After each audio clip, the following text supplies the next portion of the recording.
Mundiales de Fútbol, la memoria que rueda. Serie periodística sobre la historia del torneo orbital, visto desde la mirada geopolítica, cultural, musical y literaria, con la realización de los profesores Mauricio Montoya, Gonzalo Medina y Wilmer Zuleta. Presentada por UN Radio, emisora de la Universidad Nacional de Colombia.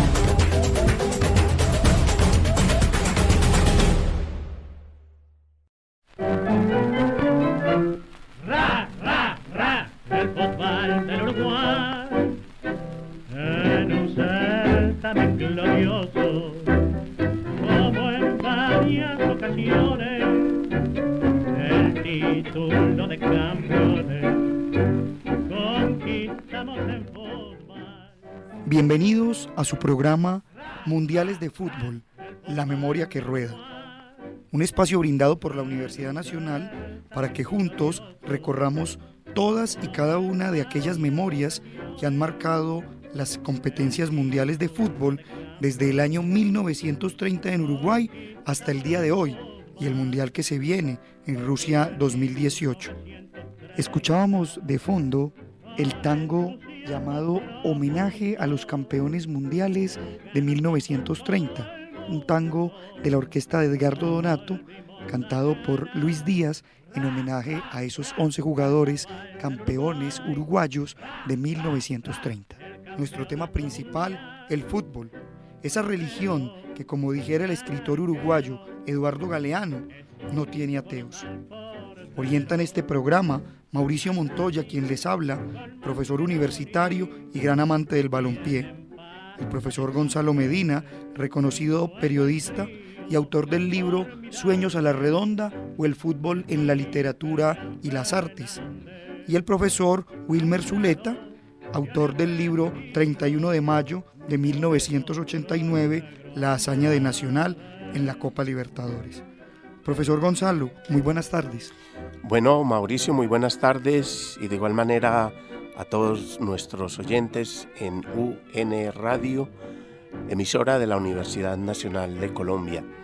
Esta serie que comenzamos hoy en torno a los mundiales de fútbol, comenzando desde 1930, no pretende dedicarse a registros estadísticos, a datos, a goleadores, etcétera, sino que más que todo se propone como otra mirada de ese fenómeno mundial, ecuménico, como es el Mundial de Fútbol.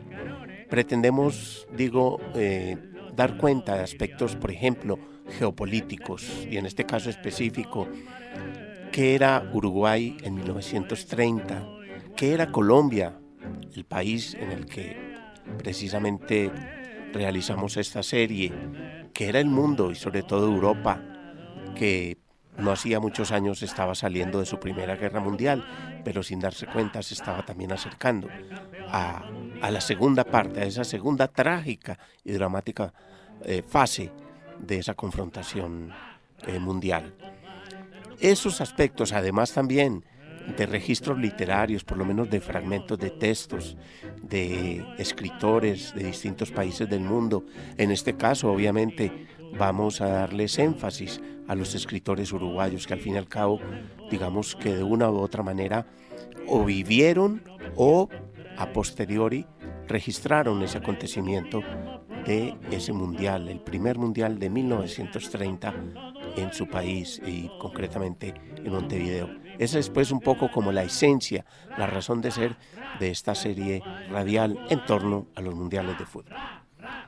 Muy bien, profe, así como usted lo decía, hoy en nuestro primer programa hablaremos sobre el Mundial de Uruguay de 1930, esa primera cita orbital del balompié mundial, que tiene como particularidad el hecho de preguntarnos por qué fue elegido el país del sur del continente latinoamericano, los uruguayos, los charrúas. ¿Cuál fue la razón para que las autoridades futbolísticas en ese momento, ya consolidada la FIFA un poco desde los años 20, por qué decidieron elegir a Uruguay para este primer campeonato mundial? Bueno, hay un elemento, Mauricio, y oyentes, que me parece muy importante y necesario de destacar para responder su pregunta. Ante todo, señalemos que Uruguay, a pesar de ser el país más pequeño de Sudamérica, tiene de todas maneras como una tradición, unos ciertos rasgos, yo diría, de modernidad, de una cierta formación de cultura política, moderna, ciudadana, que entre otras cosas es lo que también hoy en día, digamos que de alguna manera refuerza esos aspectos de progreso característicos de este país. En la década de los 20, Uruguay tuvo 2 logros mundiales muy importantes y fue que ganó los títulos o las medallas olímpicas en fútbol en 1924 y en 1928. Estamos hablando de los Juegos Olímpicos de Ámsterdam y de París. En consecuencia, pues cuando la FIFA empieza a pensar en un evento mundial en torno al fútbol, pues sin dudarlo, sin pensarlo 2 veces, decide otorgarle a Uruguay la sede de ese primer torneo de 1930. Entonces, digamos que en apariencia hay un poco de extrañeza porque no fue un país europeo, pero realmente la FIFA, me parece que en un acto de sensatez le concedió a Uruguay ese merecido reconocimiento de ser la sede del primer torneo orbital. Claro, profe, incluso como usted dice, resulta curioso que no haya sido Inglaterra el elegido, aquellos que siempre fueron reconocidos por ser tal vez los pioneros de un deporte como el fútbol. Pero también hay un dato curioso en toda esta historia, y es que para 1930 Uruguay estaba celebrando el centenario de su constitución, tal vez su primera constitución en la época del siglo XIX, cuando se firmó en 1830, una constitución que lo convertía ya en una república democrática, y no en vano, entonces por eso, tiempo después, el mismo estadio que hoy conocemos como el Centenario, ese mítico centenario, va a llevar su nombre en honor a esa constitución. Pero también, profe, hablemos un poco de algo que es interesante, y es los países participantes en esa primera cita orbital. Hay algo muy particular, y es que en esa cita orbital no había una eliminatoria previa, como hoy acostumbramos a ver. No se jugó ni eliminatoria europea, curiosamente fue por invitación. ¿Qué curiosidades podemos encontrar ahí? Incluso solamente vienen 4 equipos europeos y el resto, para ajustar un total de 13 equipos. Solamente el resto son latinoamericanos y centroamericanos, incluido también Estados Unidos. ¿Qué pasó? ¿Por qué ese ejercicio de invitación, y tal vez por qué la reticencia de algunos países europeos a no venir a ese primer mundial? Pero antes de que nos responda, profe, vamos a escuchar un poco más ese tango con el que iniciábamos nuestro programa, el homenaje a los campeones mundiales. Tenemos Castro o Anselmo en el centro de adelante. De un lado golea Escarones y por el otro Iriarte.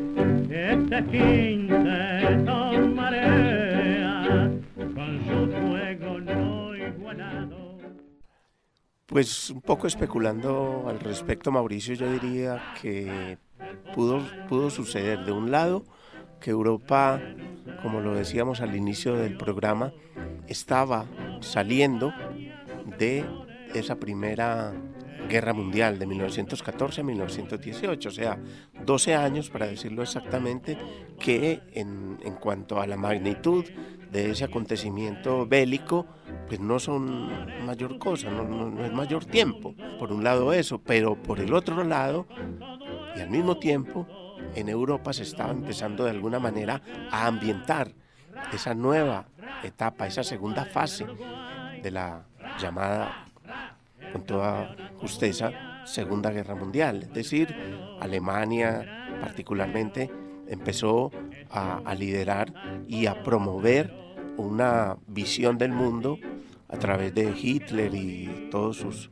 colaboradores y demás, desde distintas áreas del conocimiento, hay que decirlo, y se fue ambientando, digo, un momento, digámoslo, crítico, ya que desembocó, como lo sabemos, ya cuando Hitler asume ya el liderazgo de Alemania, y estamos hablando de mediados de los años 30, es decir, de los 34, 35, 36, cuando ya Hitler aparece de manera abierta en la escena pública y con una propuesta política, cultural, pues que francamente, pues digamos que todas las consecuencias que se derivaron de ello, pues precisamente permite entender la magnitud y la trascendencia que tenía esa propuesta hitleriana de concebir una nueva raza y de despreciar a todas las demás. Entonces, creo que esos factores de alguna manera pudieron incidir. Además de ellos, yo agregaría también el hecho de que tal vez desde Europa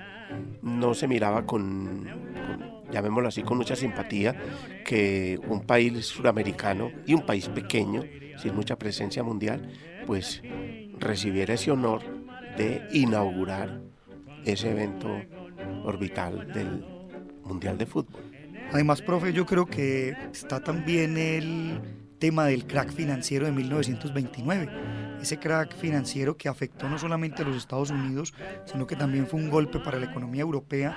Hizo que tal vez muchos seleccionados decidieran no venir. Incluso muchas de las anécdotas que pueden leerse están también relacionadas con que países como selecciones como la italiana dijeron que era un viaje desgastante pasar el Atlántico en un barco. Las anécdotas hablan de 2 semanas largas en una travesía, incluso en un barco donde los jugadores no podían ni siquiera entrenar, ¿cierto? Es bastante particular ese tipo de cosas. Eso hizo que apenas entre los europeos que asistieron a esta cita orbital estuvieran Bélgica, Francia, Rumania y Yugoslavia, y otros, como decíamos ahora, la mayoría de ellos latinoamericanos, con anécdotas curiosas como que los estadounidenses tenían en su mayoría era jugadores de origen escocés, pero que ya vivían en los Estados Unidos.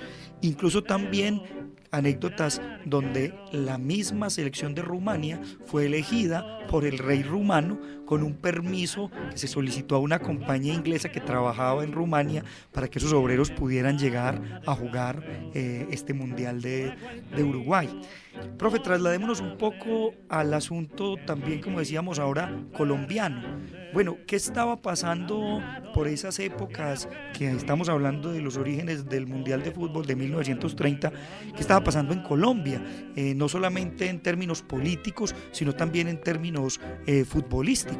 En los años 30, ¿qué era de Colombia? ¿Qué pasaba en Colombia?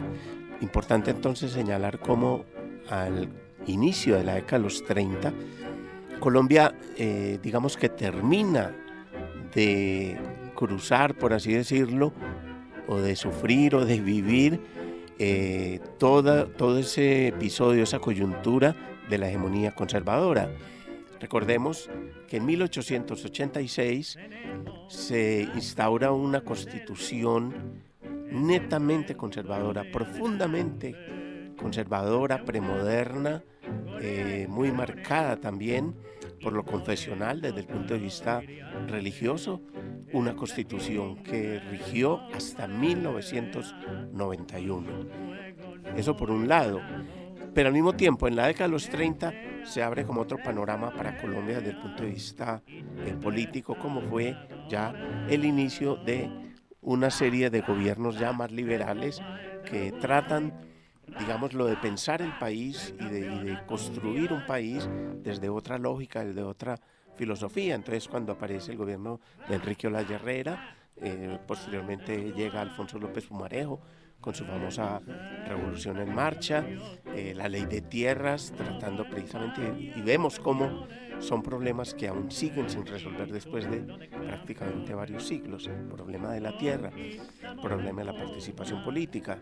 Luego llega un gobierno liberal también, pero un poco más moderado, el de Eduardo Santos, y posteriormente vuelve López Pumarejo en 1942, pero ocurre el famoso golpe de Estado, el famoso golpe de Pasto de 1945, cuando López Pumarejo es detenido. Entonces, son, por decirlo de manera muy sucinta, son algunos elementos, algunas referencias que podemos señalar de lo que era Colombia en materia política en esa década de los 30. Ahora, en materia deportiva, pues es importante señalar cómo en el país se fue abriendo paso, por así decirlo, como una corriente migratoria de extranjeros que además de llegar a tratar de hacer empresa, de promover industrias, etcétera, también llegan con el ánimo de promover distintos deportes. Medellín, por ejemplo, fue una ciudad que de alguna manera jugó un liderazgo en ese sentido, no solamente en lo industrial, sino también en lo deportivo. Entonces aquí llegaron alemanes, llegaron ingleses, que a su manera fueron promoviendo distintos deportes, entre ellos el fútbol.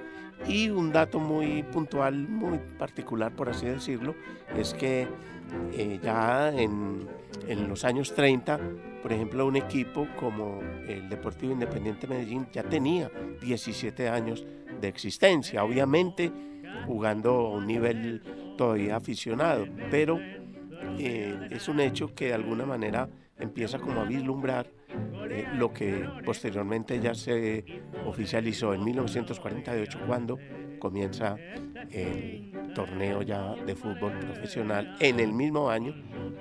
Vale la pena plantear esa paradoja, esa ironía de el año en el cual fue asesinado el caudillo liberal Jorge Eliezer Gaitán. Yo quisiera sumar dos cositas ahí, profe, que son bastante también particulares. La primera es que 2 años antes de este primer campeonato mundial, en Colombia se presentaba el asunto de la masacre de las bananeras en 1928, que sería pues un hito coyuntural.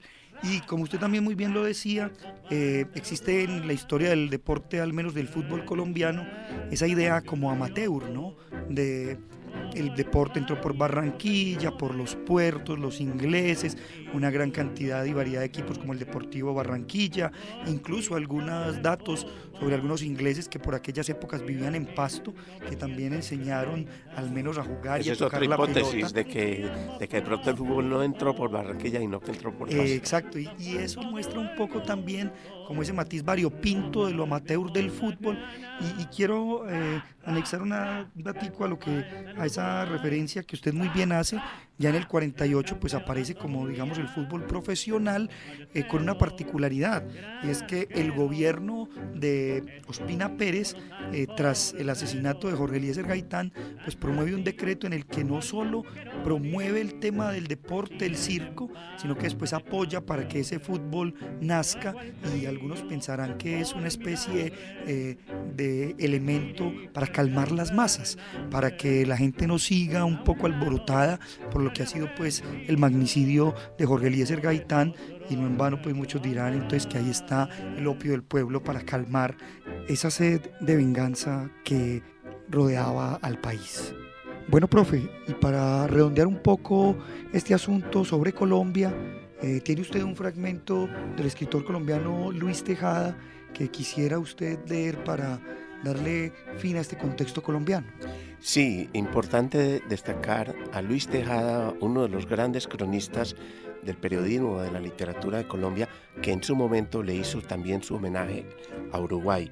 Y dice en la parte final de su crónica titulada El juego de la pelota lo siguiente: solo el Uruguay en América ha podido hacer ante el mundo esta espléndida demostración de espiritualidad, porque la eficacia de un golpe de balón depende, yo estoy seguro de ello, de la superioridad del espíritu y de la lucidez de la conciencia de quien lo dé, o si queréis, de su grado de civilización.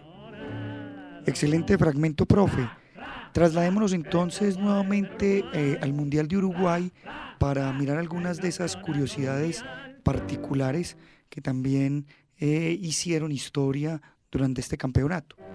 Recuerde usted que el primer gol que se hizo en un mundial lo hizo un francés, curiosamente Lucien Maurent, que era un puntero izquierdo. Listo, Wilmer, vamos entonces a escuchar ese fragmento de Mario Benedetti sobre puntero izquierdo.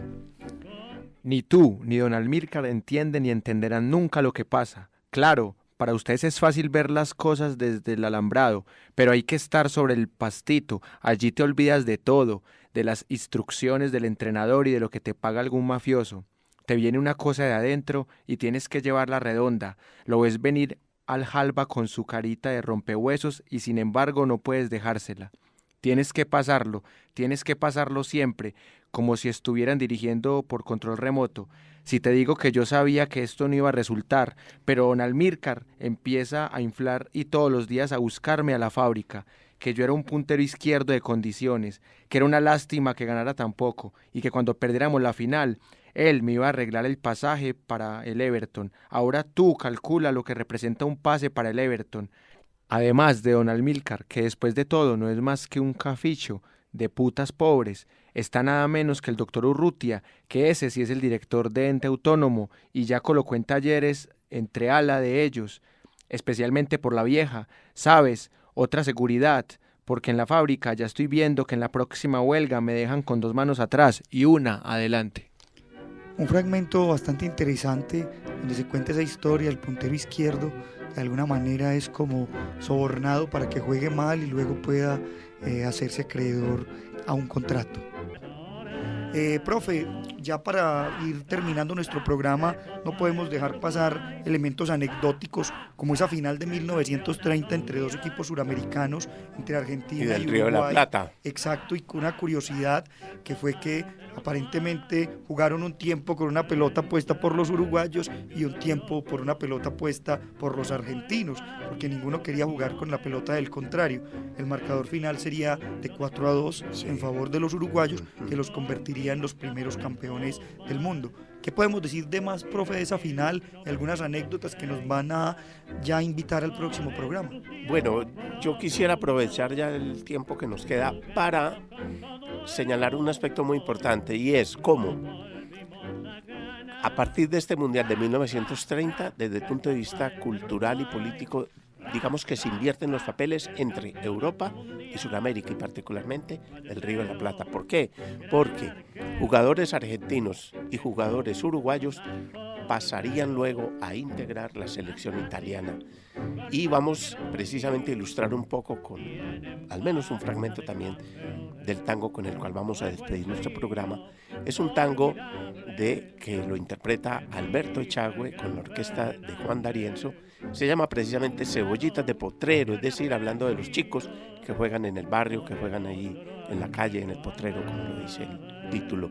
Y allí, en esa letra de ese tango, precisamente se les hace un homenaje a futbolistas uruguayos y argentinos, el caso, por ejemplo, de Orsi, el caso de Gigia, el caso, por ejemplo, de Luis Monti, etcétera, uruguayos y argentinos que fueron después, repito, a integrar la selección italiana. Entonces nos despedimos con un fragmento de este tango y al mismo tiempo anunciándoles entonces lo que será el tema de esta segunda entrega en torno a los mundiales de fútbol. Agradecemos a todos nuestros oyentes este espacio brindado por la Universidad Nacional. Profesor Gonzalo, nos despedimos el día de hoy. Esperamos en nuestro próximo encuentro hablar de Italia 1934. Bueno, muchas gracias, Mauricio. Muchas gracias a todos ustedes por escucharnos, acoger esta invitación, y muchas gracias a UN Radio, emisora de la Universidad Nacional de Colombia, por permitirnos compartir esta propuesta periodística de los mundiales y la memoria que rueda a través de su historia. Muchas gracias.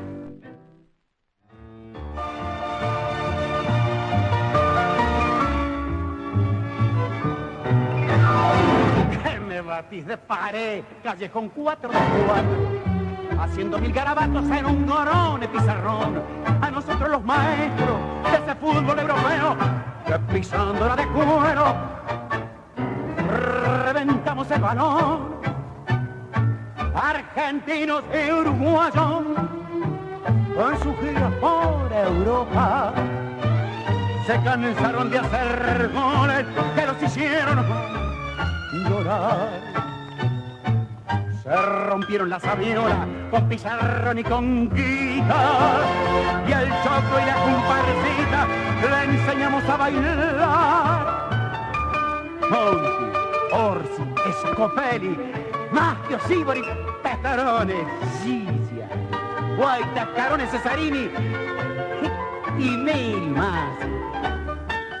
Italia ganó mundiales con esos cracks verdaderos, cebollitas de potrero de Argentina y Uruguay.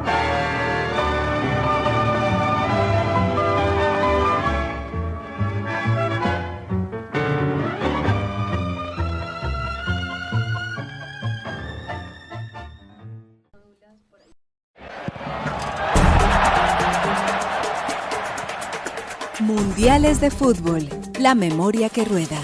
Serie periodística sobre la historia del torneo orbital, visto desde la mirada geopolítica, cultural, musical y literaria, con la realización de los profesores Mauricio Montoya, Gonzalo Medina y Wilmer Zuleta.